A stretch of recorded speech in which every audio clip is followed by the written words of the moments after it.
Hi, I'm Doug Britton. I'm the Director of Family Life Ministries at Heights Church, and I want to say welcome. Welcome to today's devotional. The last couple of weeks, we've been talking about the theme of wisdom as we go through the book of Proverbs. And indeed, the first three chapters of Proverbs, my goodness, they just go over and over about wisdom, the importance of wisdom, of seeking wisdom, living with wisdom, just being wise. And then we come to chapter 3, verse 7, and there's sort of a little screeching halt, or not a halt exactly, but an interruption. It says, do not be wise in your own eyes. So we've been reading about being wise, and now we're saying, don't be wise in your own eyes. Fear the Lord and shun evil. This will bring health to your body and nourishment to your bones. Well, as I think about this passage, I think about three things in the Bible that we learn about wisdom. And I'd like to share them briefly. Number one is, well, the Bible tells us to glorify God, not ourselves. Throughout the Bible, in fact, we're warned against pride in ourselves. There are many verses I was thinking about sharing with you, but the one that really stands out to me comes from Daniel chapter 4, verse 28 and on. Now, Nebuchadnezzar was an incredibly powerful king in Babylon. He just had an amazing power, amazing success, amazing riches. So we read then again in Daniel that he was standing and looking and thinking actually, and he was walking on the roof of the royal palace of Babylon, the capital. And let's read here. He said, "Is not this the great Babylon I have built as the royal residence by my mighty power and for the glory of my majesty?" Well, that wasn't pleasing to God at all. He had been given fair warning. So God drove him out into the fields to live with the wild animals and eat grass like an animal. So at the end of the time that was allotted to him, he did glorify God and he learned this lesson. But it is an amazing lesson that we can all work on because it's so easy to be prideful, to think, look at what I did, look what I accomplished, look how wise I am, but other ways that we have pride too. So we want to glorify God, not ourselves. After all, what have you ever done that you couldn't have done without God? God gave you the abilities, he gave you the talents, he gave you the ability to be self-controlled, and he was with you in ways that we don't even understand. So it's exciting to do things in the kingdom of God. It's exciting to see God work, but we want to be careful that we give God the credit.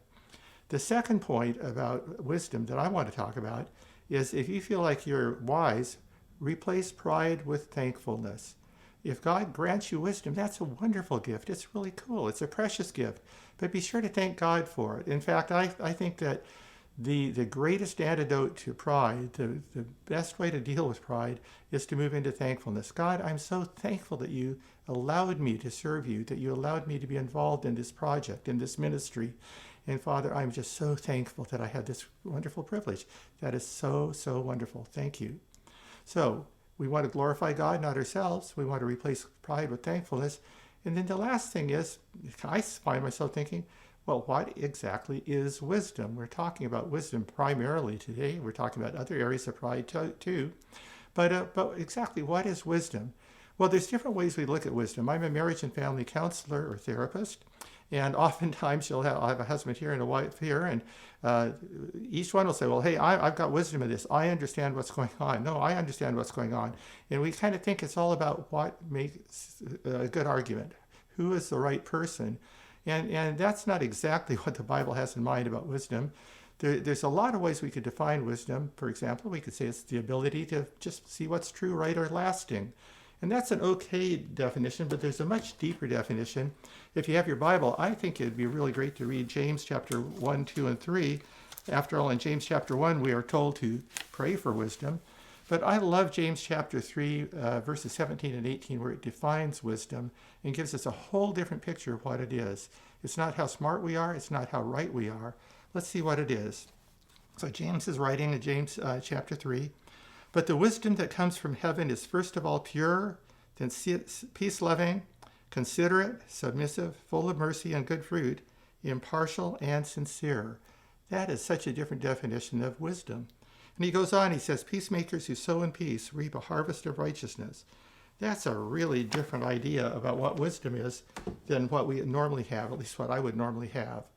So I just want to encourage you to join me, and let's replace pride with thankfulness. Thank you, God, for the privilege of being used by you. And God, we do give you the credit for the wisdom you've given us and the other gifts you've given us. And then let's seek godly wisdom, that we're going to really let God change us, that we really are going to be concerned about the other person, and we're going to have the type of wisdom that James wrote about. Let's pray. Father, we do thank you for the privilege of serving you, and just ask that you would help us to avoid self-pride, to give you the credit. And Father, thank you so much for the privilege of serving you, of being used by you. And then we pray, God, also that you'd help us seek godly wisdom. Father, wisdom comes from you, and we just pray that you would grant it to us. Help us as we read the Bible, as we pray, as we commune with you, to hear from you and grow in wisdom. In Jesus' name. God bless you guys.